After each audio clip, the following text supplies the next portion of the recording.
இந்த உலகத்தில் எவ்வளவோ உயிரினங்கள் இருக்குது. ஒவ்வொன்றும் ஒவ்வொரு விதமாக சண்டை போடுது. இப்போ 2 மாடு சண்டை போட்டுக்குதுன்னு வச்சுங்க, என்ன பண்ணும்? 2 முட்டிக்கும். அதுக்கு சண்டை போடுறதுக்கு ஆயுதமாக உபயோகப்படுறது அதோட கொம்பு. 2 சேவல் சண்டை போட்டுக்குதுன்னு வச்சுங்க, அதுக்கு ஆயுதமாக உபயோகப்படுறது அதோட கால் நகம்.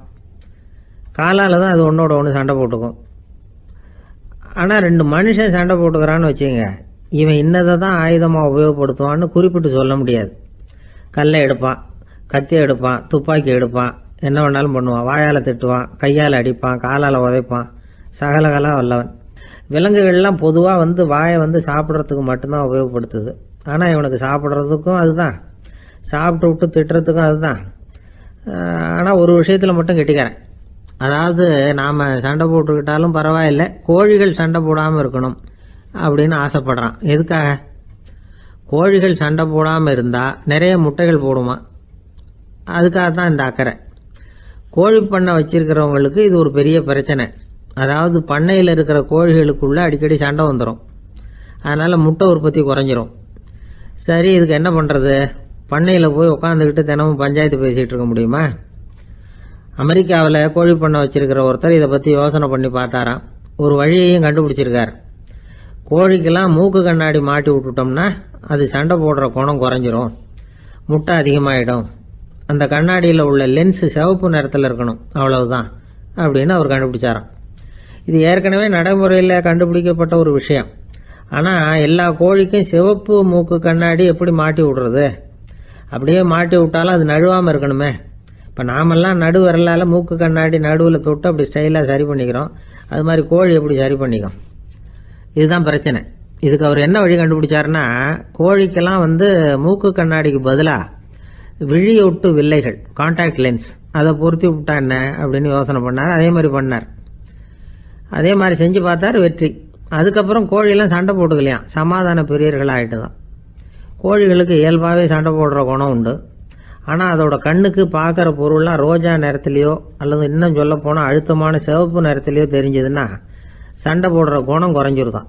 அந்த சமயத்தில் அது அதிகமாகவும் முட்டையிட ஆரம்பிச்சுடுதான். அதே நேரத்தில் இறை எடுக்கிறத கூட குறைச்சிக்குதான். இது ஏன் இப்படி பண்ணுதுங்கிறது விஞ்ஞானிகளுக்கு இன்னமும் புரியலையா. எப்படியோ அமெரிக்க கோழிகள்லாம் கான்டாக்ட் லென்ஸ் பொருத்திக்க ஆரம்பித்தாச்சு. கோழி கழுத்தை பிடிச்சிக்கிட்டு ஒரு சில வினாடிகளில் அதை பொருத்தி போடுறாங்களாம். கோழியோட ஆயுள் பூரா அது அப்படியே இருக்குமா. பண்ணையில் முட்டை உற்பத்தி குறைஞ்சா இது மாதிரி விஞ்ஞானபூர்வமாக பரிகாரம் தேடுறது தான் நல்லது. நமக்கு வேண்டியப்பட்ட ஒருத்தர், அவர் ஒரு கோழி பண்ணை வச்சுருந்தார். அந்த பண்ணையில் பாதி கோழி திடீர்னு செத்து போச்சு. உடனே ஒரு கால்நடை மருத்துவர்கிட்ட போக வேண்டியது தானே.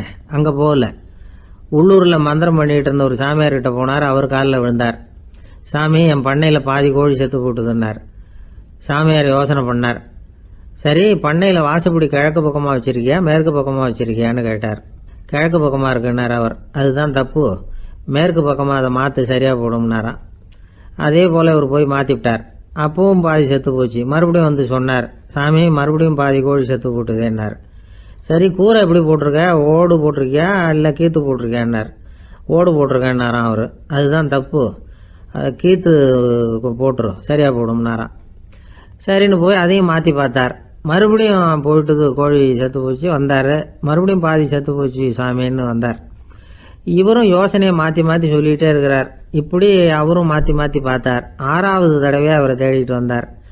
அந்த சமயத்தில் இவர் ரொம்ப தீவிரமாக யோசனை பண்ணி பார்த்துட்டு, அது சரிப்பா, நீ என்கிட்ட சளைக்காமல் வந்துக்கிட்டு இருக்கிற, நானும் யோசனை சொல்லிகிட்டு இருக்கேன். இப்போவும் உங்ககிட்ட சொல்கிறதுக்கு என்கிட்ட யோசனை நிறையா இருக்குது, ஆனால் சோதிக்கிறதுக்கு உங்ககிட்ட கோழி இல்லையே, என்ன பண்ணுறது அப்படின்னாராம். ஒரு ஜென் துறவி, அவருக்கு ரொம்ப வயசாயிட்டுது, கடைசி காலம். நண்பர்களெல்லாம் கூப்பிட்டார். நண்பர்களே, நான் வித்தியாசமான முறையில் சாகணும்னு ஆசைப்படுறேன், அதுக்கு ஏதாவது யோசனை சொல்லுங்களேன் அப்படின்னு கேட்டாராம். நண்பர்கள் சிரித்தாங்க. என்ன பேச்சு பேசுகிறீங்க? சாவறதுங்கிறது என்ன விளையாட்டு கத்தனமான காரியமா அப்படின்னு கேட்டிருக்காங்க. அந்த துறவி கொஞ்ச நேரம் யோசனை பண்ணார். அப்புறம் கேட்டாராம், இது வரைக்கும் யாராவது நடந்துக்கிட்டே இறந்துருக்குறாங்களா அப்படின்னாராம். எல்லாரும் இல்லைன்னாங்களாம். ஒருத்தர் மட்டும் சொல்லியிருக்கார். அப்படியும் ஒருத்தர் இறந்துருக்கிறதாக ஒரு கதையில் படிச்சிருக்கிறேன். ஒரு ஞானியால் தான் அப்படியெல்லாம் செய்ய முடியும் அப்படின்னு அவர் சொன்னாராம். சரி, அப்படின்னா அந்த முறை நமக்கு வேணாம். நின்றுக்கிட்டே யாராவது உயிரை விட்டுருக்காங்களா அப்படின்னு விசாரிச்சாராம். அப்படியும் ஒருத்தர் இறந்துருக்கிறார் அப்படின்னாங்களாம். மறுபடியும் அந்த துறவி யோசனை பண்ணியிருக்கிறார். ஏதாவது வித்தியாசமான முறையில் நாம் போகணும் அப்படிங்கிறது அவருடைய விருப்பம். மனிதன் எப்படி வாழ்கிறானோ அப்படி இறப்பது தான் நல்லது. சரி, யாராவது தலைகீழாக யோகம் செய்யும் நிலையில் இறந்துருக்கிறாங்களா அப்படின்னு விசாரித்தாராம். நண்பர்கள் சிரித்தாங்க. தலைகீழாக நின்னபடி இறந்ததாக நாங்கள் கேள்விப்பட்டதே இல்லை, அது முடியாத காரியம் அப்படின்னு இருக்காங்க. இப்போ அந்த துறவிக்கு திடீர்னு உற்சாகம் வந்துட்டுது. உடனே எழுந்திரிச்சார், தலைகீழாக நின்னார், அப்படியே உயிரை விட்டுட்டார். அவ்வளோதான். அந்த மடாலயத்தில் ஒரே குழப்பம். எப்படி அவரை கீழே இறக்கி படுக்க வைக்கிறது அப்படின்னு புரியல. இப்படி உயிர் விடுறதை பற்றி அவங்க இதுவரைக்கும் கேள்விப்பட்டதும் இல்லை. உண்மையிலேயே இவர் இறந்து தான் போனாராங்கிறதும் தெரியல. சோதித்து பார்த்தாங்க. இதய துடிப்பு, நாடி துடிப்பு எல்லாம் நின்று போயிருந்தது.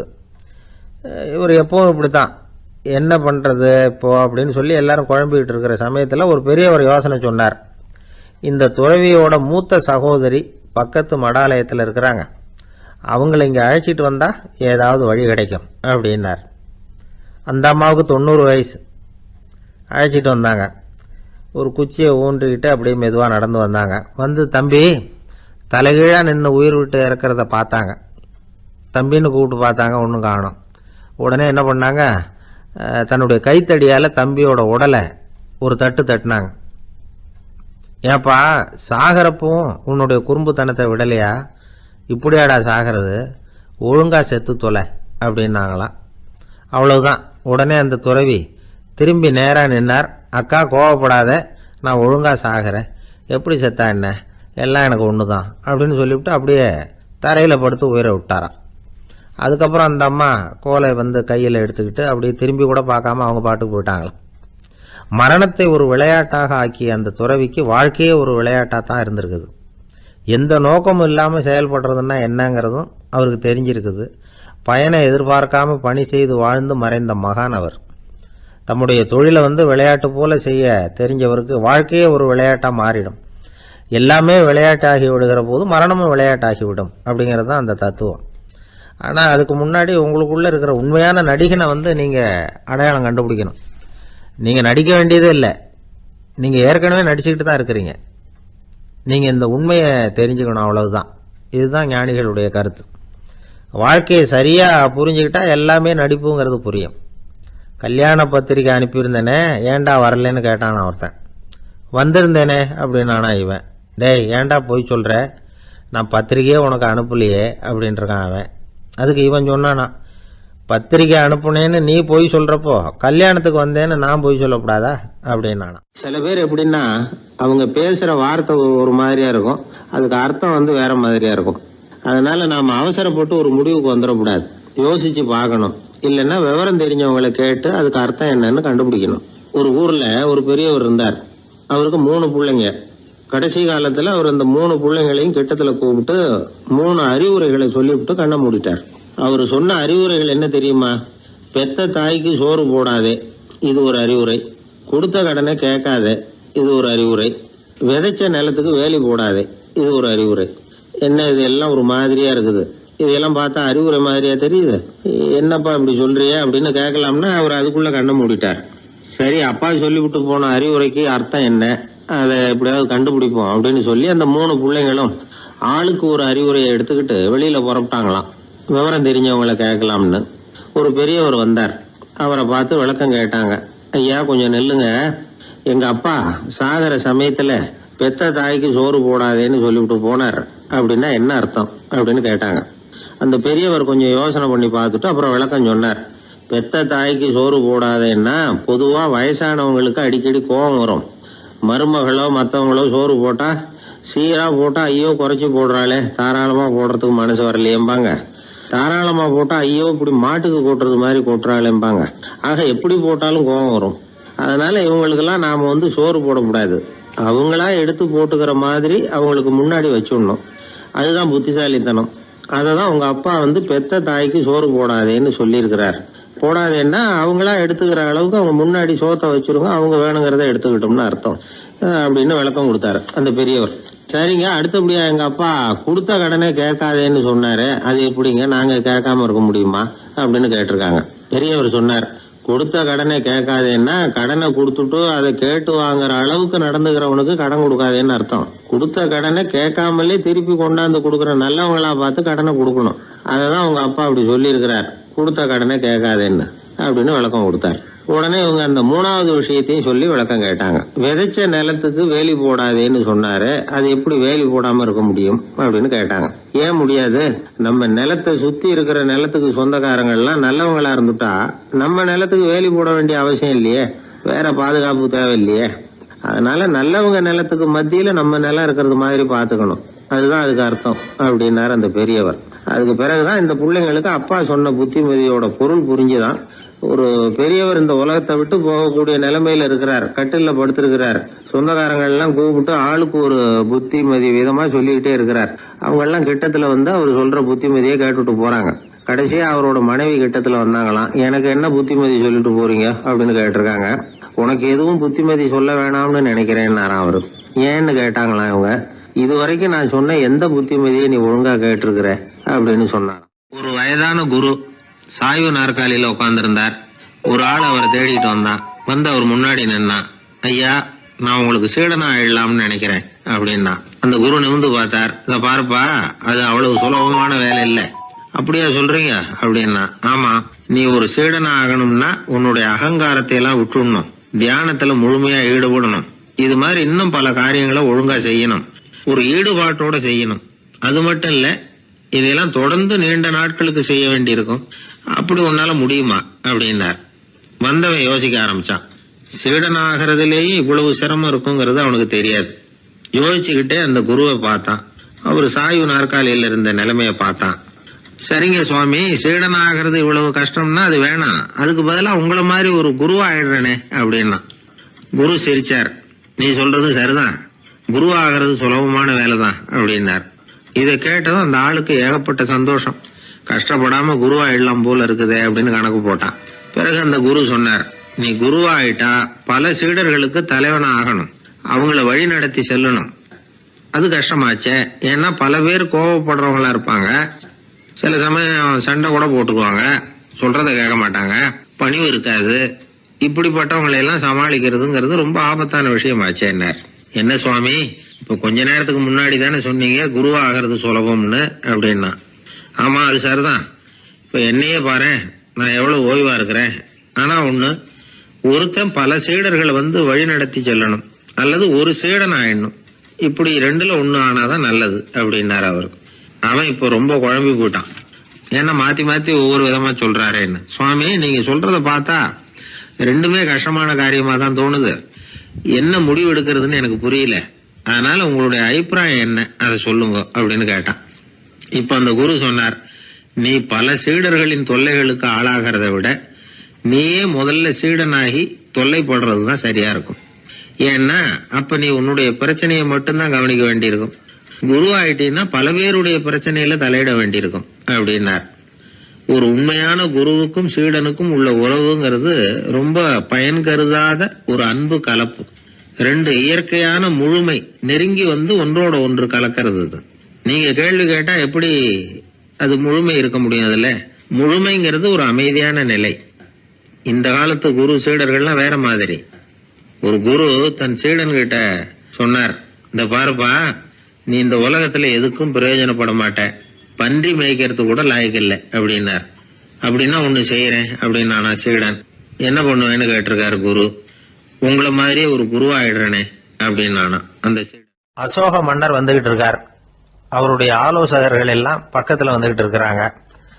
அந்த சமயத்துல எதிரில் ஒரு புத்த பிக்ஷு வர்றார். அசோகர் பாக்குறார். ஓடி போய் அவர் காலில் விழுந்து வணங்குறார். அசோக மன்னரின் தலை அந்த புத்த துறவியின் பாதத்துல பட்டுக்கிட்டு இருக்கு. பக்கத்துல நின்றுகிட்டு இருந்த அமைச்சருக்கு இது ரொம்ப சங்கடமா போச்சு. ரொம்ப வருத்தப்பட்டார். நம்ம அசோக சக்கரவர்த்தி எப்பேற்பட்டவர், அவரோட தலை ஒரு சன்னியாசியின் பாதத்துல படுறதா அப்படின்னு நினைச்சு ரொம்ப கவலைப்பட்டார். அரண்மனைக்கு திரும்பினதும் அமைச்சர் மெதுவா ஆரம்பிச்சார். அரசே, எனக்கு ரொம்ப வருத்தமா இருக்குது அப்படின்னார். எதுக்குன்னார் மன்னர். அசோக சக்கரவர்த்தியின் தலை, அதாவது அந்த சிரம் ரொம்ப மதிப்புமிக்க ஒன்று. அது ஒரு சன்னியாசியின் காலில் படலாமா அப்படின்னார். அசோகர் பதில் சொல்லல, சிரிச்சார், போயிட்டார். அதுக்கப்புறம் ஒரு சரியான சந்தர்ப்பத்துக்காக காத்துக்கிட்டு இருந்தார். ஒரு நாள் அமைச்சரை கூப்பிட்டார். எனக்கு 3 தலைகள் வேணும் அப்படின்னார். சொல்லுங்க, கொண்டுகிட்டு வரேன் அப்படின்னார் அமைச்சர்.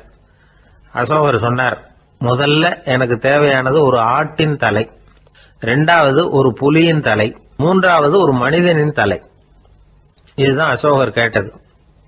எங்க இருந்தாலும் கொண்டு வாங்கன்னார். அமைச்சர் புறப்பட்டார். ஆட்டுத்தலை புலித்தலை கிடைச்சிட்டுது.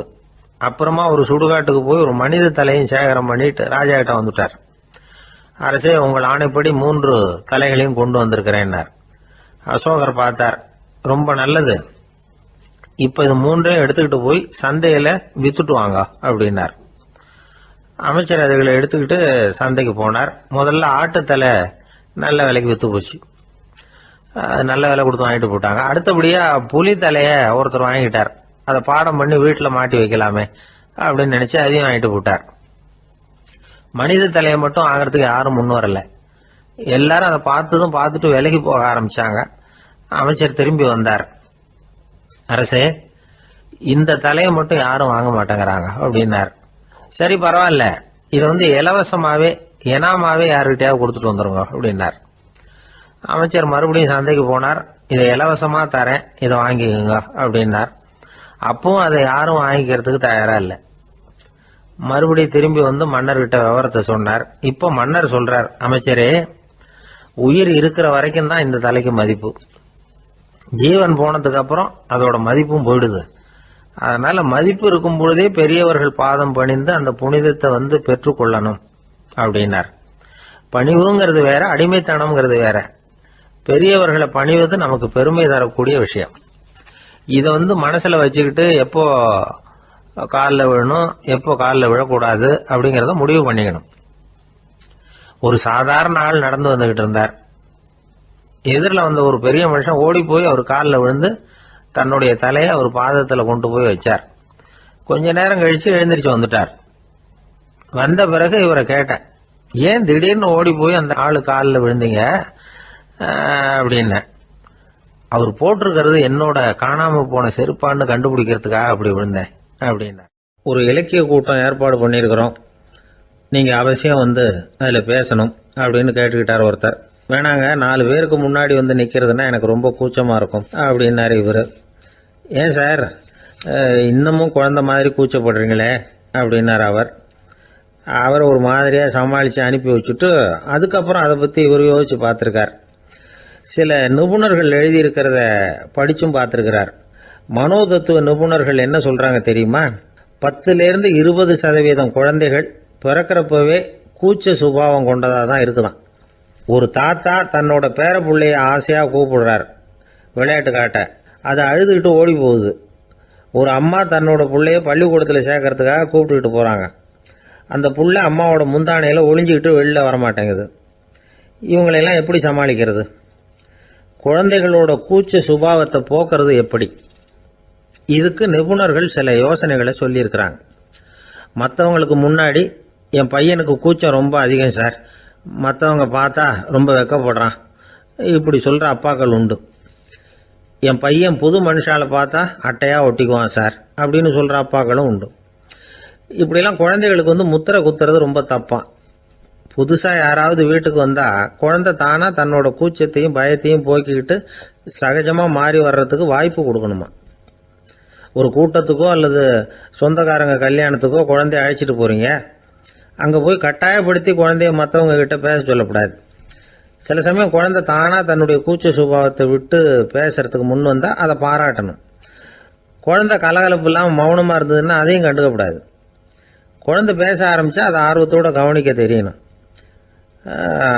கலந்து உரையாடுற பழக்கத்தை வீட்லேயே ஆரம்பிக்கலாம். கேட்டதுக்கு பதில் சொல் அப்படின்னு நீங்கள் அதிகாரம் பண்ணிகிட்டு இருக்கக்கூடாது. அது குழந்தைக்கு பேசுகிற சந்தர்ப்பத்தை குறைச்சிருமா. இப்போ நாம் அதிகாரம் பண்ணால் கேலி செய்கிற பழக்கம் குழந்தைகளை ரொம்ப பாதிச்சிருமா. பெரியவங்களானதுக்கு அப்புறமும் சில பேர் கூச்சத்தோடவும் பயத்தோடவும் இருக்கிறதுக்கு இதுதான் காரணம். சின்ன வயசில் அவங்கெல்லாம் ஏதாவது கேலிக்கு ஆளாகி இருப்பாங்க. 2வது குழந்தை மூத்த குழந்தைய கேலிக்கு ஆளாகிற சந்தர்ப்பங்களை கண்டு கேலி பண்ணினா அது இளம் நெஞ்சங்களை விட்டு நீங்கிறதே இல்லையா. எப்பவும் குழந்தையோட நடை உடை பாவனைகளை பற்றி சொல்லிக்கிட்டே இருக்கக்கூடாதான். அதுவே கூச்ச சுபாவத்தை கொண்டுட்டு வந்துடுமா. அப்பா எங்கேன்னு யாராவது கேட்டால் இது மாதிரி இந்த காரியத்துக்காக வெளியில் போயிருக்கார், இத்தனை மணிக்கு திரும்பி வருவார் அப்படின்னு சொல்கிற அளவுக்கு குழந்தைகளை பழக்கப்படுத்தி வைக்கணும். ஃபோன்லேயே யாராவது விசாரித்தா கூட இது மாதிரி பதில் சொல்லு அப்படின்னு சொல்லணும். சின்ன சின்ன மீட்டிங்கில் 4 வார்த்தை பேச தயார் பண்ணலாம். ஒரு கடையிலையோ அல்லது ஹோட்டல்லையோ ஏதாவது விவரம் கேட்கணும்னா உங்கள் குழந்தைய தைரியமாக அனுப்புங்க. குழந்தைகள் பணிவாகவும் பொறுமையாகவும் விவரம் கேட்குறப்போ கூச்ச சுபாவம் தானாக போயிடும். சின்ன வயசுலேயே இப்படிலாம் பழக்கப்படுத்தினா தான் வருங்காலத்தில் தைரியமாக இந்த சமுதாயத்தில் வாழ முடியும். இல்லைன்னா 60 வயசுலேயும் அடுப்பங்கரையை விட்டு வெளில வர்றதுக்கு கூச்சப்பட்டுக்கிட்டு தான் இருக்க வேண்டியிருக்கும். இந்த காலத்து பிள்ளைங்க எவ்வளவோ பரவாயில்ல, எதுக்கும் தயங்குறதில்ல, கூச்சப்படுறதில்ல. ஒரு அம்மா அடுப்பங்கரையிலேருந்து சத்தம் போட்டாங்க, டேய் ராமு, தயவு பண்ணி அந்த டிவியை நிறுத்துறா, அந்த பெண்ணோட குரல் மகா மோசம், அடுப்பங்கரையில் இருக்கிற என்னாலேயே அதை சகிச்சிக்க முடியல அப்படின்னாங்களாம். உடனே பையன் கொஞ்சம் கூட தயங்காமல் பதில் சொல்கிறான், அம்மா இந்த குரல் டிவியிலேருந்து வரல, எதிர்த்த விட்டு மாமி தான் இங்கே வந்திருக்கிறாங்க, அவங்க தான் இப்போ என்னோட பேசிக்கிட்டு இருக்கிறாங்க அப்படின்னு. ஒருத்தர் சிகரெட்டும் கையுமா வந்தார். சார், இந்த புகைப்பிடிக்கிற பழக்கத்தை நிறுத்தி போடணும்னு தான் பார்க்குற முடியலன்னார். புகைப்பிடிக்கிறத நிறுத்துறது ரொம்ப சுலபம் சார் அப்படின்னார் இன்னொருத்தர். எப்படி சொல்கிறீங்கன்னு கேட்டார் அவர். நான் கூட ஏற்கனவே 10 தடவை அந்த பழக்கத்தை நிறுத்தி இருக்கிறேன் சார் அப்படின்னார் இவர். இதுலேருந்து என்ன தெரியுது? புகைப்பழக்கத்தை திடீர்னு விட்டு விடுறதுங்கிறது ரொம்ப கஷ்டம்னு தெரியுது. இருந்தாலும் இது சம்பந்தமான ஆராய்ச்சி, அனுபவம், இது ரெண்டையும் அடிப்படையாக வச்சு சில வழிமுறைகளை சொல்கிறாங்க. அதாவது புகைப்பிடிக்கிறத நிறுத்துறதுக்கு 10 வழிகள் உண்டு அப்படின்னு சொல்கிறாங்க. அது என்னங்கிறது தெரிஞ்சுக்கிட்டா உபயோகப்படுதான்னு பார்க்கலாமே. முதல் கருத்து என்னன்னா, கொஞ்ச நாளைக்கு புகைப்பிடிக்கிற நண்பர்களை விட்டு விலகி இருக்கணும். இதனால் புகைப்பிடிக்கிற ஆசை குறையும். அந்த பழக்கத்தை மறுபடியும் ஆரம்பிக்கப்படாதுங்கிற எண்ணம் உறுதிப்படும். 2வது கருத்து, புகைப்பிடிக்கிறதை எதிர்த்து தீவிரமாக பிரச்சாரம் செய்ய ஆரம்பிச்சிடணும். அது அடுத்தவங்களுக்கும் உபயோகப்படும், உங்களுக்கும் உபயோகப்படும். உங்கள் உள்ளுணர்வை அது தூண்டும், உங்களை உறுதி கொள்ள வைக்கும். 3வது கருத்து என்னன்னா, தினமும் 2 தடவை குளிக்கணும். எப்படி தெரியுமா? முதல்ல வெது வெதுப்பான தண்ணீர், அப்புறம் குளிர்ந்த தண்ணீர், இப்படி மாறி மாறி குளிக்கணுமா. 4வது கருத்து, உடற்பயிற்சிகள் செய்யணும். மூச்சு வாங்குற மாதிரியான பயிற்சிகள் ரொம்ப நல்லதான். பிராணாயாமம் அப்படிங்கிற மூச்சு பயிற்சி ரொம்ப நல்லதுங்கிறாங்க. அப்புறம் 5வது கருத்து, சாப்பாடு மிதமாக இருக்கணும், சீராக இருக்கணும். பச்சை காய்கறிகள், பழங்கள் சாப்பாட்டில் சேர்த்துக்கலாம். அடிக்கடி கொஞ்சம் கொஞ்சமாக சாப்பிட்டு ரத்தத்தில் சர்க்கரையின் அளவை பராமரிக்கணும். இது நரம்புகளை அமைதிப்படுத்தும். 6வது கருத்து என்னன்னா, ரொம்ப நேரம் பசியோடு இருக்கக்கூடாது.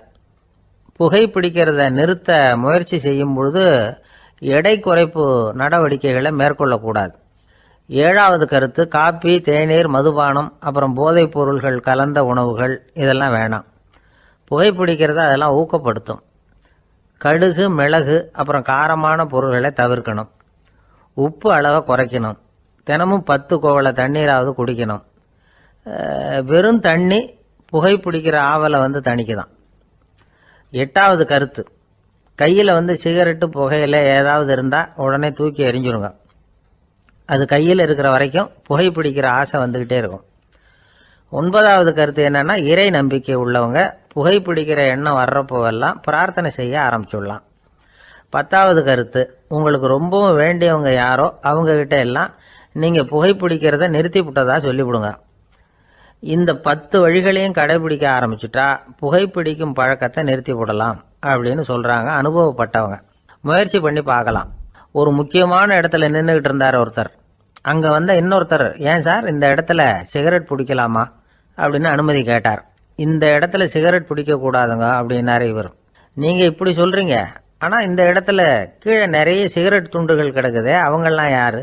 அவங்கெல்லாம் உங்கள் மாதிரி என்கிட்ட அனுமதி கேட்காதவங்க அப்படின்னாராம் இவர். ஒரே ஒரு ஊரில் ஒரு அம்மா இருந்தாங்க. அந்த அம்மாவுக்கு ஒரே ஒரு பிள்ளையாண்டான். அவனுக்கு ரொம்ப அக்கறையோடு கல்யாணம் பண்ணி வச்சாங்க. கல்யாணம் முடிஞ்சதும் மருமக பொண்ணு வீட்டுக்கு சேர்ந்தது.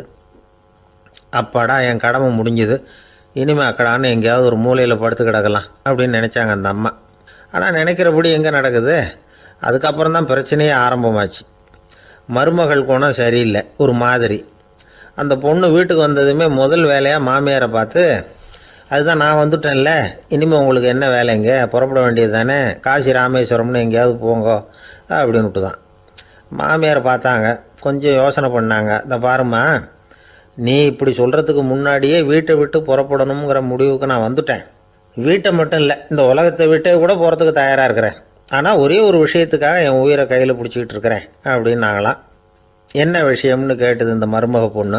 வேறு ஒன்றும் இல்லை, என் பிள்ளைக்கு கல்யாணம் பண்ணி வச்சுட்டேன். ஒரு பேர புள்ள பிறந்து அதை என் கண்ணால் பார்த்துட்டேன்னா நான் எங்கே வேணும்னாலும் போகிறதுக்கு தயாராக இருக்கிறேன் அப்படின்னாங்களாம் அந்த மாமியார்.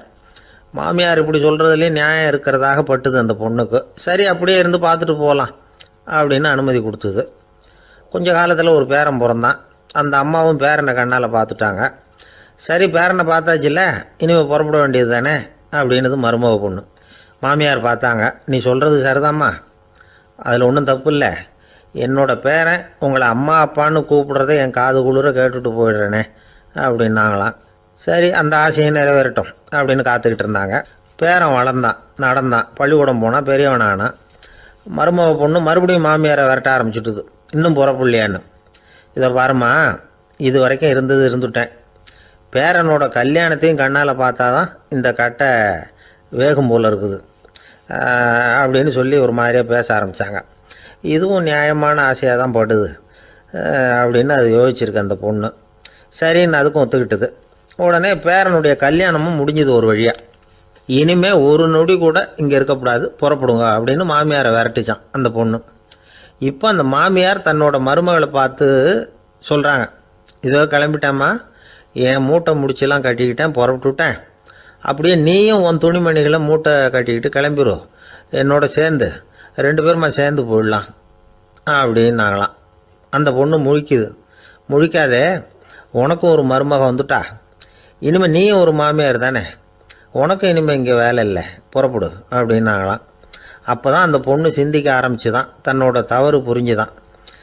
இந்த தகவலை கேட்டுக்கிட்டு இருக்கிற மருமகள்லாம் இதை பற்றி கொஞ்சம் யோசித்து பார்க்கணுங்கிறதுக்காகத்தான் இதை சொல்கிறோம் மாமியார்கள் சார்பாக. கொஞ்ச நாளைக்கு முன்னாடி ஒரு பொண்ணை பார்த்து பேசுகிற சந்தர்ப்பம் கிடைச்சிது ஒரு கல்யாண வீட்டில்.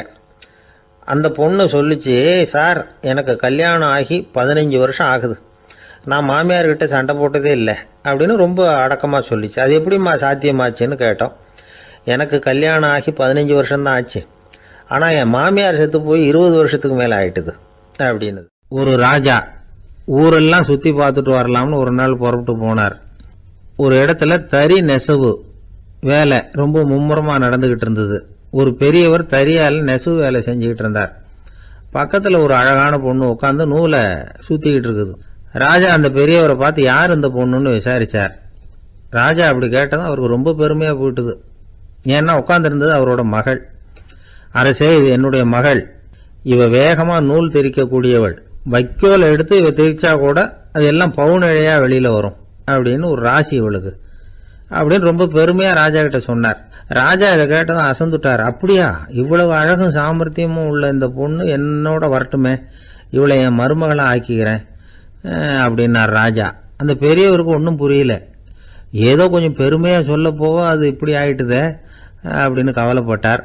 இருந்தாலும் ராஜா பேச்ச தட்ட முடியுமா, மகளை அனுப்பி வச்சுட்டார். ராஜா அந்த பொண்ணை அரண்மனைக்கு அழைச்சிட்டு வந்தார். அங்கே ஒரு அறையில் வச்சு பூட்டி விட்டார். அந்த ரூமு நிறைய வைக்கோலை கொண்டாந்து போட்டு அடைச்சாங்க. 3 ராட்டைகள் வேற வச்சுருந்தாங்க. நாளைக்கு பொழுது விடியறதுக்குள்ளே நீ இந்த வைக்கோலையெல்லாம் தங்க இழைகளாக மாற்றி காட்டணும். நாளைக்கு காலம்புறம் வந்து நான் இந்த அறை கதவை திறப்பேன். உன் தகப்பன் சொன்னது மாதிரி எல்லாம் தங்கமாக மாறி இருக்கணும், இல்லைன்னா நீ உயிர் தப்ப முடியாது அப்படின்னு உத்தரவு போட்டார். பாவம் அந்த பொண்ணு என்ன பண்ணும், பகல் பூரா அழுதுகிட்டே உட்காந்துருக்குது. ராத்திரி பூராவும் தூக்கம் வரல. மறுநாள் அதிகாலை நேரத்தில் யாரோ கதவை தட்டுற சத்தம் கேட்டுது. பயந்துக்கிட்டே கதவை திறக்கிறா. திறந்து பார்த்தா வெளியில் 3 அவலட்சணமான பெண்கள். ஒருத்திக்கு வந்து கால் அகலமாக முறை மாதிரி இருக்குது, இன்னொருத்திக்கு கட்டை விரல் கரண்டி மாதிரி பெருசாக இருக்குது, 3ஆவது பொண்ணுக்கு உதடு தடித்து ரப்பர் மாதிரி தொங்கிக்கிட்டு இருக்கு. யார் நீங்கள், உங்களுக்கு என்ன வேணும் அப்படின்னு கேட்குது இந்த பொண்ணு. நாங்கள் உங்களுக்கு உதவி செய்யறதுக்கு தான் வந்திருக்கிறோம் அப்படின்னு சொல்லி உள்ளே வந்தாங்க, உட்காந்தாங்க. கொஞ்ச நேரத்துக்குள்ளே உள்ளே இருந்த வைக்கோலையெல்லாம் தங்க இழைகளாக மாற்றி கொடுத்துட்டு போயிட்டாங்க. காலையில் ராஜா வந்தார், பார்த்தார். ஆஹா பேஷுனார். இன்னும் கொஞ்சம் வைக்கோலை கொண்டாந்து அந்த ரூமில் போட சொன்னார். இந்த வைக்கோலையும் இன்றைக்கி தங்கமாக மாற்றிவிடு, நாளைக்கு மறுநாள் உனக்கும் இளவரசனுக்கும் கல்யாணம்னு சொல்லிவிட்டார். இன்றைக்கி ராத்திரி அந்த 3 பொண்ணுங்களும் வந்தாங்க. வைக்கோலை பொண்ணு இழைகளாக மாற்றினாங்க, புறப்பட்டாங்க. இந்த பொண்ணு அவங்க காலில் விழுந்து வணங்கினா. என் உசுரை காப்பாற்றினீங்க, உங்களுக்கு நான் என்ன கைமாறு செய்ய போகிறேன் அப்படின்னா. பயப்படாத, நீ விரும்பினா எங்களுக்கு ஒரு உதவி செய்யலாம். உன்னுடைய கல்யாணத்துக்கு நாங்கள் 3 பேரும் வரோம். நீ எங்களை வரவேற்று ராஜாக்கிட்டையும் இளவரசர்கிட்டையும் நாங்கள் உன்னோட பெரியப்பா பொண்ணுங்கன்னு சொல்லி அறிமுகப்படுத்தி வை, நாங்கள் விருந்து சாப்பிட்டுட்டு போயிடுறோம் அப்படின்னாங்க. ரொம்பவும் சந்தோஷமாக சரின்னு ஒத்துக்கிட்டா. கல்யாண நாள் வந்தது. கல்யாணம் ரொம்ப கோலாகலமாக நடந்துக்கிட்டு இருக்கு. எல்லா தேசத்து ராஜா ராணிகளும் வந்துக்கிட்டு இருக்கிறாங்க. அந்த 3 அவலட்சணமான பொண்ணுங்களும் சேர்ந்தாங்க. யார் இவங்கன்னு கேட்டார் ராஜா. என் பெரியப்பா பொண்ணுங்க அப்படின்னா அந்த பொண்ணு. காலும் உதடும் கட்டை விரலும் ஏன் இப்படி உங்களுக்கு அவலட்சணம் ஆயிட்டுது அப்படின்னு கேட்டார். அதுக்கு அந்த பொண்ணுங்க பதில் சொன்னாங்க. என்ன செய்யறது, ஓயாமல் வைக்கோலை நூற்று ஒருத்தியோட கட்டை விரல் அப்படி கரண்டி மாதிரி ஆயிட்டுது. நாக்கில் தொட்டு தொட்டு திரிச்சதுனால ஒருத்தியோட உதடு அப்படி ஆயிட்டுது. காலால் கட்டையை அழுத்தி அழுத்தி தறி போட்டதுனால இன்னொருத்தையோட கால் அப்படி ஆயிட்டுது. உங்கள் மருமகளாக வந்திருக்கிற இந்த பொண்ணு அந்த 3ஐயுமே செய்ய தெரிஞ்சவ தான்.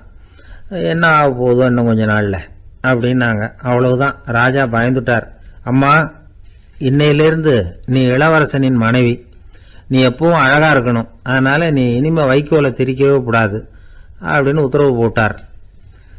அவளை இக்கட்டான சூழ்நிலையிலிருந்து காப்பாற்றின அந்த 3 பொண்ணுங்களும் சந்தோஷமாக திரும்பி போயிட்டாங்களாம். சுவாமி சின்மயானந்தர் இந்த கதையை சொல்லியிருக்கிறார். தன்னலம் மறந்து சுயலாபத்தை தியாகம் செய்கிறது வைக்கோல்ல இருந்து தங்க இழைய நூக்கிறது மாதிரி அப்படிங்கிறார் அவர். அது இருக்கட்டும், இப்ப நம்ம கதைக்கு வருவோம். ஒரு ராஜா தன்னோட மகனுக்கு சுயவரம் நடத்தினார். எல்லா தேசத்தில இருந்தும் ராஜகுமாரர்கள் வந்திருந்தாங்க. ராஜகுமாரியை கல்யாணம் பண்ணிக்கலாம்ங்கிற ஆசையில சுயம்பர மண்டபத்திலிருந்து எல்லா ராஜகுமாரர்களும் அலறி அடிச்சுக்கிட்டு வெளியில ஓடி வந்துகிட்டு இருக்கிறாங்களாம். ஏன் இப்படி எல்லாரும் மிரண்டு போய் ஓடி வர்றாங்கன்னு கேட்டார் ஒருத்தர். அதுக்கு இன்னொருத்தர் விவரம் சொன்னார். ராஜகுமாரியை இன்னைக்கு தான் அவங்க நேரில் பார்த்தாங்களாம், அதுதான் அப்படி ஓடி வந்துகிட்டு இருக்கிறாங்க அப்படின்னார். ஒரு பெரிய கிராமம். அந்த கிராமத்தில் ஒரு பண்ணையார் வீடு. அதுதான் அந்த கிராமத்திலேயே பெரிய வீடு. ஒரு நாள் ஒரு திருடன் அந்த கிராமத்துக்கு வந்தான்.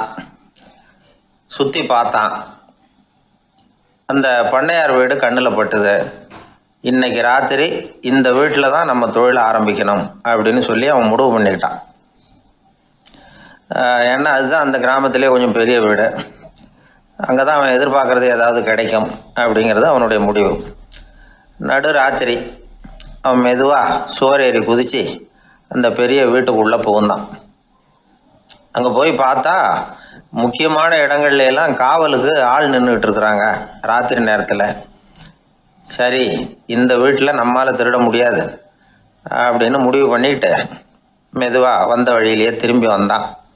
அந்த சமயத்தில் காலில் ஏதோ தட்டுப்பட்டுது. என்னது அப்படின்னு சொல்லி குனிஞ்சு பார்த்தா அங்கே ஒரு பெரிய வெங்காய மூட்டை அடுக்கி வச்சிருக்கிறாங்க. சரி, வந்ததுக்கு வெறுங்கையோடு திரும்ப வேண்டாமே அப்படின்னு சொல்லி கையில் இருந்த ஒரு பெரிய பை நிறைய அதை அள்ளி போட்டுக்கிட்டான். வெங்காயத்தை போட்டுக்கிட்டு புறப்படுற சமயத்தில் கப்புன்னு கழுத்தில் ஒரு கை விழுந்தது. ஆள் மாட்டிக்கிட்டான். அதாவது காவலாளிகள் அவனை பிடிச்சி வச்சுக்கிட்டாங்க. மறுநாள் காலையில் அந்த திருடனை பண்ணையார் முன்னாடி கொண்டுட்டு போய் நிறுத்தினாங்க. ஐயா, இந்த ஆள் ராத்திரி நம்ம வீட்டில் திருடுறதுக்காக வந்தான். வெங்காயத்தை அள்ளிட்டு புறப்படுறப்போ மாட்டிக்கிட்டான் அப்படின்னாங்க. அவர் பார்த்தார். என்னப்பா இவங்க சொல்கிறது உண்மைதானான்னு கேட்டார். ஆமான்னு ஒத்துக்கிட்டான் அந்த ஆள். பண்ணையார் அதுக்கப்புறம் கொஞ்சம் யோசனை பண்ணார். அப்புறமா தீர்ப்பு வழங்கினார். இதை பார்ப்பா, நீ இங்கே திருட வந்தது குற்றம். அதுக்காக நீ 100 ரூபாய் அபராதம் செலுத்தணும், அல்லது 100 கசையடிகள் வாங்கணும். அதுவும் இல்லைன்னா நீயே திருடுன அவ்வளவு வெங்காயத்தையும் பச்சையா என் கண் முன்னாடியே சாப்பிட்டுடணும். இதில் எந்த தண்டனையை ஏற்றுக்கிறது அப்படிங்கிறத பற்றி நீயே யோசனை பண்ணி முடிவு எடுத்துக்கலாம் அப்படின்னு சொல்லிவிட்டார். அதாவது இவனே முடிவு பண்ணிக்க வேண்டியது. 100 ரூபா பணம் கட்டுறியா, இல்லது சாட்டை அடி வாங்குறியா, அல்லது வெங்காயத்தை சாப்பிட்றியா இதுதான் அவர் கொடுத்தது, நீயே முடிவு பண்ணி சொல்லுன்னு விட்டார். திருடன் கொஞ்ச நேரம் யோசனை பண்ணி பார்த்தான். அவனுக்கு இருக்கிறதுலே ரொம்ப சுலபமாக தெரிஞ்சது இந்த வெங்காயத்தையே சாப்பிட்டுட்றேன்ட்டான். ஐயா நான் வந்து இந்த வெங்காயத்தையே சாப்பிட்டுட்றேன், அதுதான் எனக்கு கொஞ்சம் சுலபமாக தெரியுதுன்னா சரின்னு விட்டார் பண்ணையார். அப்படியே எல்லாத்தையும் கொண்டு வந்து கொட்டினாங்க. ஒவ்வொன்றா எடுத்து சாப்பிட ஆரம்பித்தான். கொஞ்ச நேரம் சுவாரஸ்யமாக சாப்பிட்டான். அதுக்கப்புறம் வாய் எரிய ஆரம்பிச்சுட்டுது. கண்ணு ரெண்டும் செவந்து போச்சு. கண்ணில் இருந்து தார தாரையாக கண்ணீர் வழிய ஆரம்பிச்சுட்டுது. ஒரே எரிச்சல். அவனால் தாக்கு பிடிக்க முடியல. வெங்காயம் பாதி கூட தீரல. பார்த்தான், சரி இது நமக்கு சரிப்பட்டு வராது அப்படின்னு முடிவு பண்ணிட்டான். ஐயா என்னை மன்னிச்சுக்கோங்க, இது என்னால் முடியாது போல இருக்கு, பேசாமல் எனக்கு 100 ஷார்ட் ஐடியா கொடுத்துருங்க அப்படின்னா. அவரும் சரின்னார். ஷார்ட் ஐடி விழ ஆரம்பிச்சுது. அதுவும் ஆரம்பத்தில் ஒரு மாதிரியாக இருந்தது. ஒரு 60 அடிகள் விழுற வரைக்கும் தாங்கினான். அதுக்கு மேலே அவனால் முடியல, தாக்கு பிடிக்க முடியல. ஐயா என்னை மன்னிச்சுக்கோங்க அப்படின்னு மறுபடியும் பண்ணையார் காலில் விழுந்தான். ஐயா இதுவும் எனக்கு சரிப்பட்டு வராது போல இருக்கு, பேசாமல் 100 ரூபா அபராதமே கட்டிவிட்றேன் அப்படின்னா. அதே மாதிரி பணத்தை எடுத்து கொடுத்துட்டு அவன் பாட்டுக்கு போனான். இப்படி ஒரு கதை உண்டு. இந்த கதையை உலக புகழ்பெற்ற மனோதத்துவ மேதை எம் ஸ்காட் பெக் ஒரு உதாரணமாக எடுத்து சொல்கிறார். எதுக்காக அவர் எடுத்து சொல்கிறாருன்னா, இந்த முடிவெடுக்கும் திறன் அப்படிங்கிறத விளக்கறதுக்காக. வாழ்க்கையில் முடிவெடுக்கிற திறன் நம்ம ஒவ்வொருத்தருக்கும் ரொம்ப அவசியம். எந்த சந்தர்ப்பத்தில் எப்படி முடிவெடுக்கிறோம் அப்படிங்கிறத வச்சு தான் நம்ம வாழ்க்கை அமையும்.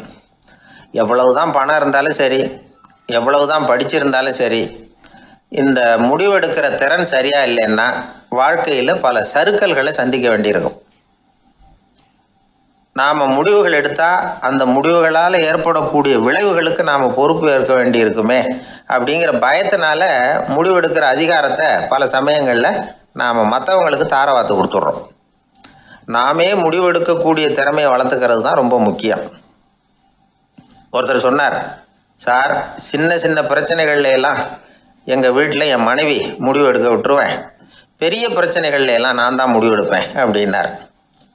பரவாயில்லையே அப்படின்னு சொல்லி சின்ன சின்ன பிரச்சனைகள்னா எதுங்க அப்படின்னு கேட்டேன்.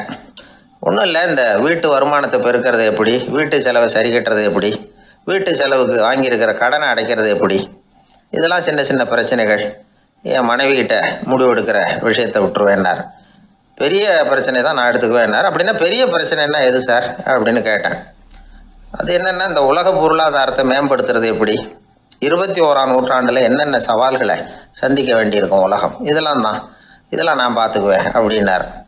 பாருங்கள், இது பிரச்சனைகள்லேருந்து தப்பிக்கிற வழி. அதனால் வாழ்க்கையில் பிரச்சனைகளை சந்திக்கிறதுக்கு தயங்கப்படாது. அதே மாதிரி சரியான நேரத்தில் சரியான முடிவு எடுக்கிறதுக்கு நாம் கற்றுக்கணும். அது ரொம்ப முக்கியம். ஒருத்தன் தன்னுடைய நண்பனை வழியில் பார்த்தான். என்னப்பா லெட்டர் போட்டுனே கிடச்சிதா அப்படின்னா. ஓ கிடச்சிதேன்னா அவன். இவன் உடனே ஏன்டா போய் சொல்கிற, நான் உனக்கு லெட்டரே போடலை, சும்மா தான் கேட்டேன், உடனே கிடச்சிட்டுதுங்கிறிய அப்படின்னா. லெட்டர் போட்டேன்னு நீ போய் சொல்கிறப்போ அது கிடைச்சதுன்னு நான் போய் சொல்லக்கூடாதா அப்படின்னு நானா அவன். இப்படிப்பட்டவங்க சில பேர் இருந்தால் கூட இன்னைக்கு கடிதம் மூலமாக தொடர்பு கொள்ளாதவங்க இருக்கவே முடியாது. அந்த அளவுக்கு அது அவசியமான ஒன்றாயிட்டுது. இந்த அஞ்சல் அட்டைகள் எப்படி ஆரம்பமாச்சு தெரியுமா? ஆஸ்திரியா நாட்டில் ஒரு பேராசிரியர் இருந்தார். அவர் பேர் இம்மானுவேல் ஹெர்மன். அவர் ஒரு நாள் ஒரு பத்திரிகையில் கட்டுரை எழுதினாராம். இது நடந்தது 1869. அவர் எழுதின கட்டுரையில் மக்கள் அதிகம் செலவு இல்லாமல் ஒருத்தருக்கு ஒருத்தர் தகவல் பரிமாறிக்கிறது எப்படி அப்படிங்கிறத பற்றி எழுதியிருந்தார். அதுக்கு சில யோசனைகளை அவரே எழுதியிருந்தாராம். எப்படின்னா, அந்த கட்டுரையை எல்லாரும் படித்து பார்த்துருக்குறாங்க, அவர் சொன்ன யோசனைகள் என்னன்னு. அது அரசாங்கத்தின் கவனத்துக்கு அது போச்சான். ஆகா, இது அவர் சொல்கிற யோசனை நல்லா இருக்கும் போல் இருக்கு அப்படின்னு அவங்களே நினச்சிருக்கிறாங்க. அவ்வளவுதான். உடனே அந்த யோசனையை நடைமுறைக்கு கொண்டுகிட்டு வந்தாங்களாம். பேராசிரியர் இம்மானுவேல் ஹெர்மனின் யோசனைப்படி அச்சடித்த அரசு முத்திரையோட அரசாங்கம் அஞ்சல் அட்டைகளை வெளியிட ஆரம்பிச்சுதான். 1869 அக்டோபர் 7ஆம் தேதி இது நடந்திருக்கு. உலகின் முதல் அஞ்சல் அட்டை வெளிவந்த நாள் அது. அப்போதான் அதுக்கு பேர் என்ன தெரியுமா? அதாவது கரஸ்பாண்டிங் கார்டு அப்படின்னு பேராது. அதுக்கப்புறம் என்ன ஆச்சுன்னா, உடனடியாக அமெரிக்காவிலேயே இது மாதிரியான கார்டுகளை வெளியிட ஆரம்பிச்சிட்டாங்க. அங்கே இதுக்கு என்ன பேர் தெரியுமா? Postal card. அதுக்கப்புறம் 1870 இங்கிலாந்துலேயும் இதை வெளியிட்டாங்களாம். அதை வெளியிட்ட முதல் நாள் அன்னைக்கு என்ன நடந்தது தெரியுமா? மக்கள்லாம் ஏதோ நியாய விலை கடையில நிக்கிறது மாதிரி பெரிய பெரிய கியூ வரிசையில நின்று இதை வாங்கினாங்களாம். நம்ம நாட்டில் முதல் அஞ்சலகம் 1927 கல்கத்தாவில் ஆரம்பமாயிருக்கு. இன்னைக்கும் அஞ்சலகம் இல்லாத இடமே இல்லை. அந்த அளவுக்கு அஞ்சல் போக்குவரத்து அதிகமாக இருக்குது. அன்னைக்கு உள்நாட்டில் ஒருத்தருக்கு ஒருத்தர் தகவல் பரிமாற்றம் செய்து கொள்ள மலிவான ஒரு அஞ்சல் அட்டையை அரசாங்கம் வெளியிடலாம் அப்படின்னு பேராசிரியர் எழுதின கட்டுரை இன்னைக்கு எந்த அளவுக்கு ஆகியிருக்கு பார்த்தீங்களா? ஒருத்தன் ஒரு தபால் பெட்டிக்கு பக்கத்தில் தலையை வச்சுக்கிட்டு அவன் பாட்டுக்கு நின்றுட்டு இருந்திருக்கான். அங்கேருந்து இன்னொருத்தன் கேட்டிருக்கான், என்ன ஆச்சுன்னு. கொஞ்ச நேரத்துக்கு முன்னாடி இந்த தபால் பெட்டியில் ஒரு கார்டு எழுதி போட்டேன், விவரமெல்லாம் நல்லா தான் எழுதியிருக்கிறேன், ஆனால் அட்ரஸ் எழுத மறந்துட்டேன் அப்படின்னு நானா. உடனே அவன், அதுக்காக கவலைப்படாத, நான் போட்ட கார்டில் அட்ரஸ் எல்லாம் பின்கோடு உள்பட கரெக்டாக எழுதியிருக்கேன், ஆனால் விவரம் எழுத மறந்துட்டேன் நானா. கவலைப்படாத, கொஞ்ச நேரத்தில் தபால்காரர் வருவார், பெட்டியை திறந்ததும் நம்ம லெட்டரை கேட்டு வாங்கிக்கலாம்னா ஒருத்தன். கொஞ்ச நேரத்துக்கு முன்னாடி அவர் வந்தார், கேட்டேன், அதுக்கப்புறம் தான் மனசுக்கு ரொம்ப கஷ்டமாக போச்சு நானா. இவன் ஏண்டான்னு கேட்டிருக்கான். அவன், இது தபால் புட்டு இல்லையா? கல்யாணத்துக்கு போயிருந்தியா, எப்படி இருந்ததுன்னு கேட்டார் ஒருத்தர். எப்படி இருந்தது? சாப்பாடு சரியில்லை, சாம்பார்ல உப்பு பத்தல, இப்படி அடுக்கிக்கிட்டே போனார் அடுத்தவர். இது ஒரு மனித சுபாவம். எப்பவுமே எதிர்மறையான செய்திகளை பேசுறதுல தான் மனிதனுக்கு ஆர்வம் அதிகம். எது சரியில்லைங்கிறத சொல்றதுக்கு தான் அவன் ஆசைப்படுறான். எது சரியா இருந்ததுங்கிறத சொல்றதுக்கு அவன் ஆசைப்படுறது இல்ல. இப்ப எல்லாரும் சொல்லுவாங்களே, ஒரு பெரிய வெள்ளைத்தாள்ல நடுவுல ஒரு சின்ன கருப்பு புள்ளிய வைங்க, அத ஒருத்தர்கிட்ட காட்டி இது என்னன்னு கேட்டா கருப்பு புள்ளின்னு தான் சொல்லுவார். ஒரு சின்ன கருப்பு புள்ளியத்தான் அவர் கவனிக்கிறார். அந்த புள்ளியை சுற்றி இருக்கிற விசாலமான வெள்ளை பகுதியை அவர் கவனிக்கிறது இல்ல. இது மனித இயல்பு. ஒரு கண்ணாடி முன்னாடி போய் நிக்கிறோம், முகத்தை பாக்குறோம், கொஞ்சம் யோசனை பண்ணி பாருங்க. முகத்துல நமக்கு பிடிக்காத பகுதியை தான் முதல்ல கவனிப்போம். கன்னத்துல ஒரு பரு இருந்ததுன்னா அதுதான் முதல்ல நம்ம கண்ணுல படும். கருப்பா ஒரு மச்சம் இருந்தா அதைத்தான் நாம முதல்ல கவனிக்கிறோம். ஒரு சின்ன காயம் இருந்ததுன்னா ரொம்ப கவனிச்சு கூர்ந்து பாக்குறோம். அதை சுற்றி இருக்கிற அழகான பகுதிகள் எல்லாம் அதுக்கு அப்புறம் தான். அவ்வளவு தூரத்துக்கு ஏன்? காலையில ஒரு செய்தித்தாளை கையில எடுத்து புரட்டுறீங்க, எதிர்மறையான செய்திகளை தான் முதல்ல பாக்குறோம். ஆக்கப்பூர்வமான செய்திகள்லாம் அதுக்கப்புறம் தான். எதிர்மறையான செய்திகள் தான் பத்திரிகைகளின் விற்பனையை உயர்த்துது. இப்ப ஒரு கும்பல்ல கலவரம், பத்திரிகையில செய்தி எப்படி வருது? கலவரத்துல 10 பேர் உயிரிழந்தார்கள் அப்படின்னு தான் வரும். அந்த கலவரத்துல 918 பேர் உயிரோடு திரும்பி போனார்கள் அப்படின்னு போடுறது இல்ல. எத்தனை பேர் இறந்து போனாங்க அப்படிங்கிறது தான் பத்திரிகைக்கு முக்கியம். ஏன்னா மனித மனம் அதை தான் கவனிக்குது. பாதகமான செய்திகளே பத்திரிகைகள்ல அதிகமா வருது, எதிர்மறையான செய்திகளுக்கு தான் அதிக முக்கியத்துவம் கொடுக்கப்படுது. இதனால என்ன ஆகுது தெரியுமா? இந்த உலகத்துல எங்க பார்த்தாலும் கொலையும் கொள்ளையும் விபத்தும் உயிரிழப்பும் தான் நடந்துகிட்டு இருக்கு அப்படிங்கறது மாதிரி ஒரு பிரமை. இந்த உலகத்துல மகிழ்ச்சிகளை எல்லாம் நாம மறந்துடுறோம். வாழ்வின் வெளிச்சங்களை எல்லாம் நாம இழந்துடுறோம். இன்னைக்கு விமான விபத்துல 214 பேர் உயிரிழந்தார்கள் அப்படிங்கிறது எதிர்மறையான செய்தி. இன்று விமானம் மூலமாக 2 லட்சம் பேர் சௌக்கியமாக பயணம் செய்தார்கள் அப்படிங்கிறது நேரடியான செய்தி. ஆனாலும் செத்ததுதான் செய்தியா வரும். சௌக்கியமா போனவங்களை பத்தி வெளியில தெரியாது. வாழ்க்கையின் சாதகமான அம்சங்கள்ல கவனம் செலுத்துறதுக்கு நாம கத்துக்கணும். இந்த உலகத்துல நாம மகிழ்ச்சியா இருக்கிறதுக்கு எவ்வளவோ விஷயங்கள் உண்டு. அதையெல்லாம் கவனிச்சு பாக்குறதுக்கு நாம கத்துக்கணும். ஒரு நாள் பூராவும் நல்லா நடந்துகிட்டு இருப்பீங்க, ஏதோ ஒரு நேரத்துல வாழைப்பழத்தோல்ல காலை வச்சிருப்பீங்க, வழிக்கு விழுந்துட்டீங்க. வழிக்கு விழுந்ததுதான் நமக்கு பெருசா தெரியும். நாலு பூரா நாம நல்லா நடந்துகிட்டு இருந்தோமே அப்படிங்கறது தெரியாது பெருசா. நமது பலம் என்னங்கறதுலதான் அதிக கவனம் தேவை. தோல்வி மனப்பான்மை, இது நெகட்டிவ் ஆட்டிடியூட்ஸ். தாழ்வு மனப்பான்மை, நெகட்டிவ் செல்ஃப் இமேஜ். எதிர்மறையாவே நினைக்கிறது பேசுறது அப்படிங்கிற குணத்தை மாத்திக்காதவன் எந்த காலத்திலயும் முன்னேற முடியாது. அப்படிப்பட்டவன் வெற்றிகரமான மனிதனும் கிடையாது. அதனால வாழ்க்கையில வெற்றி பெற விரும்புகிறவர்கள் எதிர்மறை மனோபாவத்தை மாற்றிக்கொள்ளுங்கள். நெகட்டிவ் விஷயங்கள்ல இருந்து உங்க கவனத்தை திருப்புங்க. பாசிட்டிவ் விஷயங்கள்ல கவனத்தை செலுத்துங்கள். ஒரே விஷயத்த கூட சில பேர் பாசிட்டிவா எடுத்துக்குவாங்க, சில பேர் நெகட்டிவா எடுத்துக்குவாங்க. ஒரு சத்திரத்துல 2 சாமியார்கள் சந்திச்சுக்கிட்டாங்களாம். தங்களுடைய சொந்த கதைகளை அவங்க பேசிக்கிட்டாங்க. ஒரு சாமியார் சொன்னார், எனக்கு சம்சாரம் இல்ல, அதனாலதான் நான் சாமியார் ஆயிட்டேன் அப்படின்னார். இன்னொருத்தர் சொன்னார், எனக்கு சம்சாரம் இருக்கா, அதனால நான் சாமியார் ஆயிட்டேன் அப்படின்னார். அதனால வாழ்க்கைய அவரவர்கள் பாக்குற பார்வை வேற வேற மாதிரி. எதையும் எதிர்மறையா எடுத்துக்கப்படாது, ஆக்கப்பூர்வமா எடுத்துக்கணும். அப்படிங்கறத புரிஞ்சுக்கிட்டோம்னா நம்ம வாழ்க்கையில வெற்றி நிச்சயம். எதிர்காலத்தை நினைச்சா எனக்கு ரொம்ப பயமா இருக்கு சார் அப்படின்னு சொல்றவங்க நிறைய பேர் இருக்கிறாங்க. அதாவது பயப்படாத மனிதர்கள்னு யாருமே கிடையாது. ஒவ்வொருத்தருக்கும் ஒவ்வொரு விதமான பயம் இருந்தாலும் ஒட்டுமொத்தமா பாக்குறப்போ மனிதனுக்கு 6 விதமான பய உணர்வுகள் வரலாம் அப்படின்னு பெரியவங்க சொல்றாங்க. எல்லா விதமான பயமும் இந்த 6 வகைக்குள்ள அடக்கம். அந்த 6 வகை பயமும் 6 எதிரிகள் மாதிரியா. 6 எதிரிகளையும் புரிஞ்சுக்கிட்டோம்னா போதும், வாழ்க்கையில சுலபமா வெற்றி அடைய முடியும்.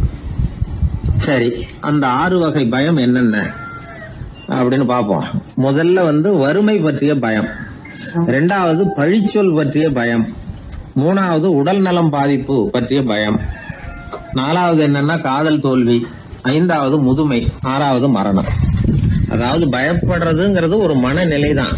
இந்த மனநிலையை கட்டுப்படுத்த முடியும், திசை திருப்ப முடியும். சரி, இந்த பயங்களின் அறிகுறிகள் எப்படி இருக்கும்? வறுமை பற்றிய பயம் அப்படின்னு முதல்ல சொன்னோம் இல்லையா, அந்த பயத்தின் அறிகுறிகளை தெரிஞ்சுக்குவோம். எதுலேயும் அக்கறை இல்லாம இருக்கிறது, ஒரு குறிக்கோள் இல்லாம இருக்கிறது, வறுமையை சகிச்சுக்கிறது, வாழ்க்கையில கிடைக்கிறது எதுவா இருந்தாலும் ஆட்சேபனை இல்லாமல் ஏத்துக்கிறது, மனசாலும் உடம்பாலும் சோர்ந்து போயிருக்கிறது, ஆர்வம், முனைப்பு, கற்பனை திறன் எதுவுமே இல்லாம இருக்கிறது. இதெல்லாம் தான் அந்த வறுமை பற்றிய பயத்தின் அறிகுறிகள். அடுத்தது ஒண்ணு பார்த்தோமே, பழிச்சொல் பற்றிய பயம். அதாவது அடுத்தவங்க நம்மளை குறை சொல்லி விடுவாங்களோ அப்படிங்கிற பயம். இதுக்கு அறிகுறி என்ன தெரியுமா?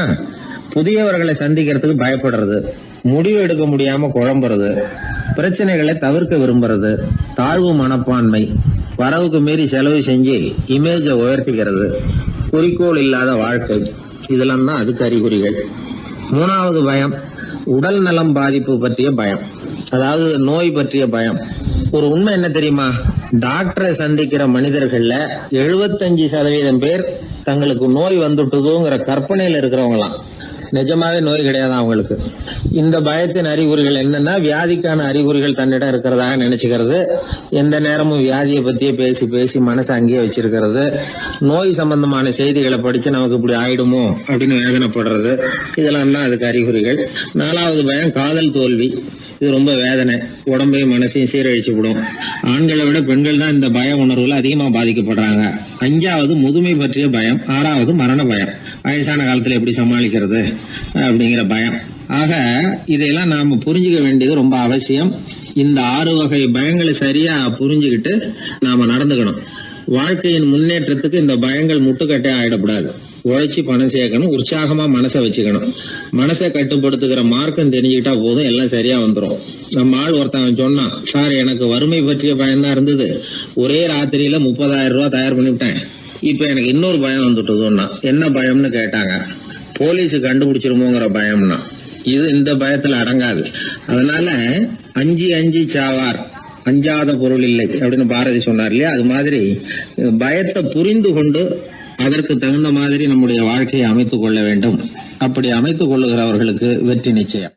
கிராமத்துல ஒருத்தன் தன்னுடைய நகங்களை வெட்டிக்கிட்டு இருந்தான். வெட்டி முடிச்சதும் ஒரு வயசானவர் அவனை பார்த்து, அதெல்லாம் அடுத்தவன் கண்ணில் படுறது மாதிரி போட்டுறாதப்பா, ஆபத்துன்னார். என்ன ஆபத்துன்னு கேட்டான் இவன். எவனாவது பில்லி சூனியம் வைக்கிறவன் எடுத்துட்டு போயிட போறான் அப்படின்னாரு அவர். வேண்டாத ஒருத்தனுக்கு ஏதாவது கெடுதல் பண்ணணும்னா உடனே மந்திரவாதியை தேடி போறது உண்டு. மந்திரவாதி என்ன பண்ணுவாருன்னா, யாருக்கு சூன்யம் வைக்கணுமோ அவனோட காலடி மண்ணு, முடி, நகம் இதையெல்லாம் அவனுக்கு தெரியாம எடுத்துட்டு வா அப்படிம்பார்.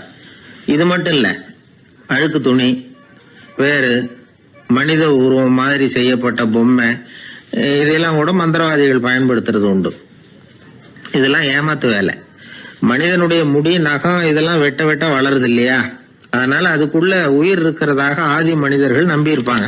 அதனால மனுஷங்கிட்ட இருந்து அதெல்லாம் பிரிக்கப்பட்ட பிறகும் கூட அதுகளுக்கும் அந்த மனுஷனுக்கும் தொடர்பு இருக்கிறதாக அவங்க நம்பினாங்க. அந்த நம்பிக்கை தொடர்ந்து அதோட விளைவாதான் இன்னைக்கு மந்திரவாதிகள் நகத்தையும் முடியையும் எடுக்கிறாங்க. அந்த நகத்துக்கும் முடிக்கும் ஒரு பாதிப்பு உண்டாக்குனா அது சம்பந்தப்பட்டவனுக்கு போய் சேரும் அப்படிங்கிறது அவங்க நினைப்பு.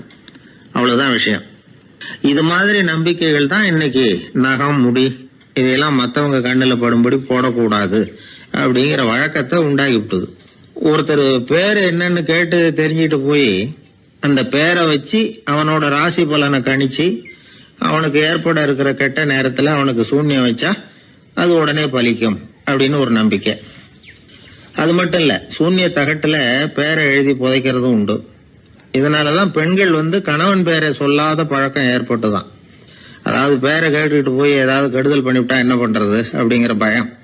அப்படி ஆரம்பிச்ச பழக்கம் தான் இன்னைக்கு ஏதோ மரியாதைக்காக கணவன் பேரை பிறர் முன்னிலையில சொல்றது இல்லை அப்படிங்கறது மாதிரி ஆயிட்டுது. மந்திரவாதிகள் நம்ம ஊர்ல மட்டும்தான் இருக்கிறாங்கன்னு நினைக்காதீங்க, உலகம் பூரா உண்டு. பிசி தீவில் வாழக்கூடிய மக்கள் என்ன செய்வாங்களாம் தெரியுமா? இது மாதிரி மாந்திரீகம், செய்வன, பில்லி, சூனியம் இதெல்லாம் தங்களை பாதிக்காம இருக்கிறதுக்காக வீட்டை சுத்தி அகழி வெட்டி அதுல தண்ணீரை நிரப்பி வச்சிருவாங்களாம். ஆஸ்திரேலியாவில் இருக்கக்கூடிய பழங்குடி மக்கள் கிட்ட ஒரு பழக்கம், ஏதாவது பழங்கள் சாப்பிட்டா அதோட விதைய தண்ணீர்லயோ அல்லது ஆத்துலயோ போட்டுருவாங்களாம். வெளியில போட்டுட்டா அதை எடுத்து செய்வினைக்கு பயன்படுத்திடுவாங்க அப்படிங்கிற பயம். இது மாதிரி உலகம் பூராவும் செய்வினையின் மூலம் அடுத்தவங்களுக்கு பாதிப்பை உண்டு பண்ண முடியும் அப்படிங்கிற நம்பிக்கை இருக்கத்தான் செய்யுது. பொதுவா எல்லா ஊர்லயுமே நகம், முடி, காலடி மண்ணு, மனித உருவ பொம்மை இததான் மந்திரவாதிகள் பயன்படுத்துறாங்களாம். இந்த பில்லி, சூனியம், செய்வினை இதுல இருக்கிற உண்மை என்ன தெரியுமா? நகமோ முடியோ எதையும் செய்யறது இல்ல, சம்பந்தப்பட்டவனுக்கு ஏற்படுற பயம் இருக்கு பாருங்க, அதுதான் பாதிக்கும். இது மனநிலையை பொறுத்த விஷயம், வேற விஞ்ஞான ரீதியான பாதிப்பு இதுல எதுவும் கிடையாது. நம்ம ஊர்ல ஏற்பட்ட பகுத்தறிவு சிந்தனைகள், மூட நம்பிக்கைகளை எவ்வளவோ குறைச்சிருக்குது. இருந்தாலும் ஏமாந்து போறவங்க இன்னும் இருந்துகிட்டு தான் இருக்கிறாங்க. இந்த காலத்துல சின்ன குழந்தைகளை கூட ஏமாத்துறது கஷ்டம். ஒரு குழந்தை கேட்டுதான், ஏன்பா பிரார்த்தனை பண்ணுனா நமக்கு எல்லாம் கிடைக்குமா அப்படின்னு தான். ஓ கிடைக்குமே அப்படின்னாராம் அப்பா. நீ வச்சிருக்கிறிய பேனா அது கூட கிடைக்குமா அப்படின்னு கேட்டுதான் குழந்தை.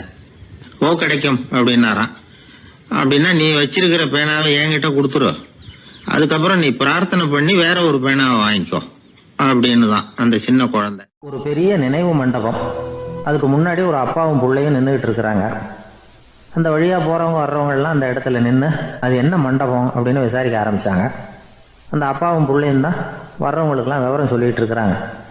அதாவது இந்த இடத்துல ஒரு பெரிய மகான் சமாதி ஆயிருக்கார், அவர் சமாதியான இடத்துல இந்த நினைவு மண்டபத்தை கட்டியிருக்கிறோம் அப்படின்னாங்க. ஊர் பூரா இந்த செய்தி பரவிச்சு.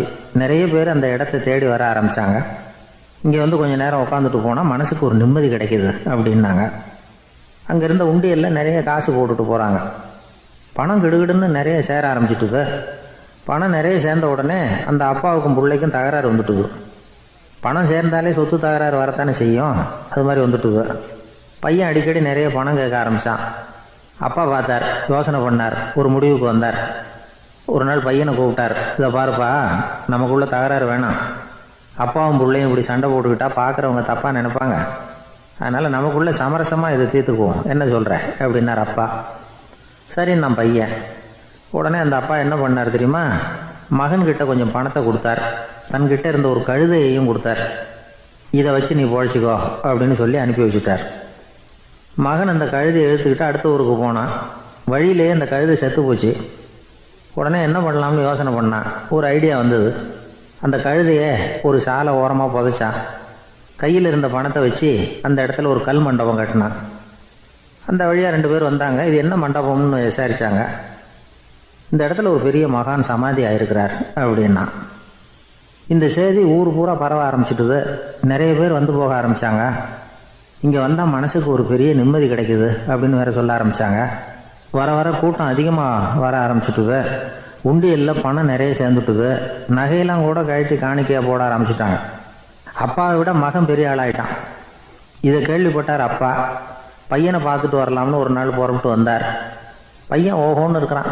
பங்களா, காரு எல்லாம் வந்துட்டுது. எப்படிடா இந்த அளவுக்கு ஆனே அப்படின்னு விசாரித்தார். அப்பா, எல்லாம் உங்கள் ஆசீர்வாதம் தான், நீங்கள் கொடுத்த மூலதனத்தை வச்சு தான் இவ்வளவும் சம்பாதிச்சேன் அப்படின்னு நான் பையன். அது எப்படிறான்னு விசாரித்தார். அப்பா, நீங்கள் ஒரு கழுதை குட்டியும் கொஞ்சம் பணமும் என்கிட்ட கொடுத்து அனுப்பி வச்சிங்க. அதை எடுத்துக்கிட்டு வந்தேன். வர்ற வழியில் அந்த கழுதை செத்து போச்சு.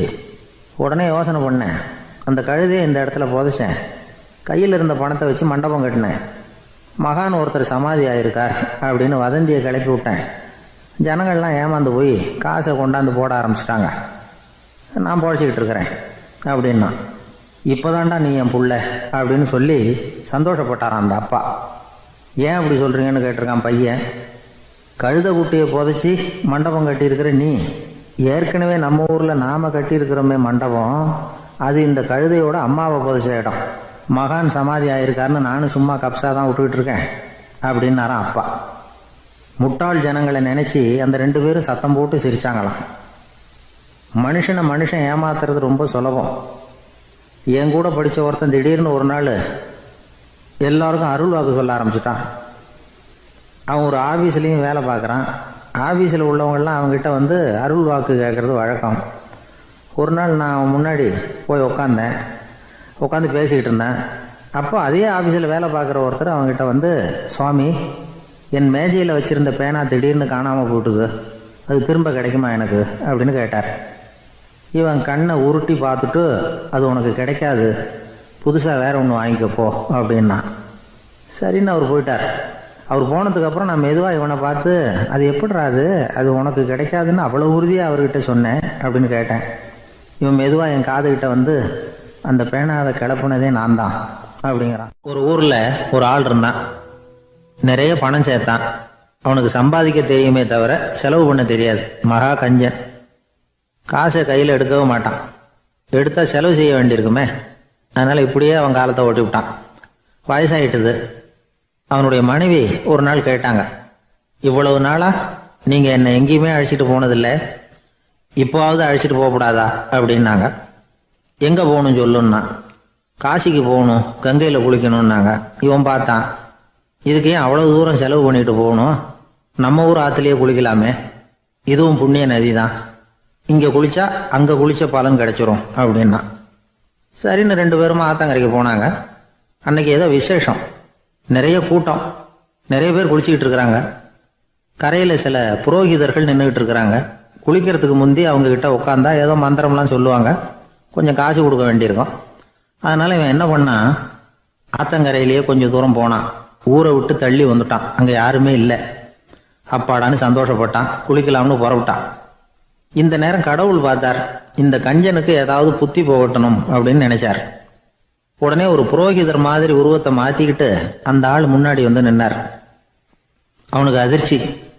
இங்கே யாருமே இருக்க மாட்டாங்கன்னு நினச்சா இங்கேயுமே ஒரு ஆள் வந்துட்டாரு, என்ன பண்ணுறதுன்னு யோசனை பண்ணான்.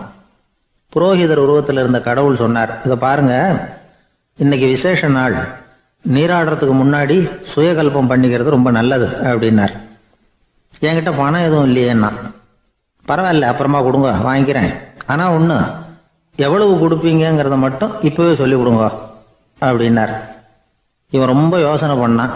ஒரு 10 பைசா தரேன் அப்படின்னா. சரின்னு ஒத்துக்கிட்டு எல்லா கிரியைகளையும் அவர் செஞ்சார். அதுக்கப்புறம் கணவனும் மனைவியும் ஆற்றுல குளிச்சாங்க. அவர் போயிட்டார்.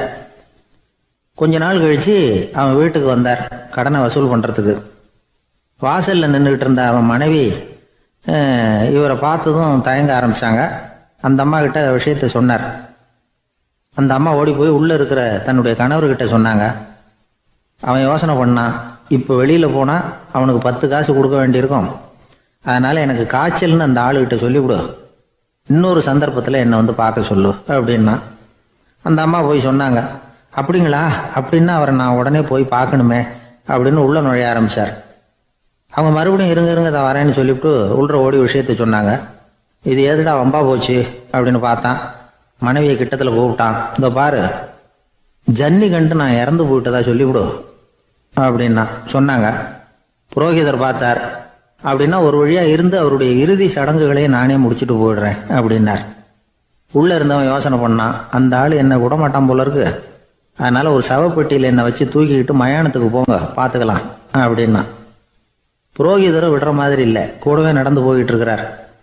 அங்கே இறக்கி சடங்குகளை முடிச்சுட்டு தீ வைக்கிற நேரம் பொட்டிக்குள்ளே இருந்த நம்ம ஆள் அலறி அடிச்சுட்டு வெளியில் ஓடி வந்தான். புரோகிதர் உருவத்தில் இருந்த கடவுள் சிரிச்சார். தன்னுடைய சுய உருவத்தை காட்டினார். அதுக்கப்புறம் அவனை கூப்பிட்டு, இதை பாருப்பா, ஏன் இப்படி அல்லாடுற, ஏதாவது வர வேணும்னா கேள் தரேன் அப்படின்னார். அவன் யோசனை பண்ணான். பகவானே, ஒரே ஒரு வரம் தான் உங்ககிட்ட கேட்கணும்னா. என்ன வேணும் கேளுன்னார். அந்த 10 பைசா தட்சணையை தள்ளுபடி பண்ணா போதும் அப்படின்னா. கடவுளும் சரின்னு சொல்லிட்டு போயிட்டார். இப்படி ஒரு கதையை சுவாமி சிவானந்தர் சொல்லியிருக்கிறார். செல்வந்தர்கள் பல பேர் இப்படித்தான் இருக்கிறாங்க. தாங்களும் அனுபவிக்க மாட்டாங்க, அடுத்தவங்களுக்கும் கொடுக்க மாட்டாங்க. இது மாதிரியான கஞ்சர்களுக்கு இந்த உலகம் இல்லை, அந்த உலகம் இல்லைங்கிறார் அவர். இந்த கதையில கடவுள் கடன் வசூலுக்கு வந்தது மாதிரி நம்ம ஊர் ஆள் ஒருத்தன் இன்னொருத்தர்கிட்ட 10 பைசா கடன் கொடுத்துட்டான். திருப்பி வாங்கறதுக்கு நடையா நடக்கிறான். கடைசியா கேட்டான், நீ எப்பதான் கடனை திருப்பி தரப்போற, அதை முடிவா சொல்லுன்னா. வர்ற வியாழக்கிழமை கண்டிப்பா கொடுத்துருவேன் அப்படின்னானா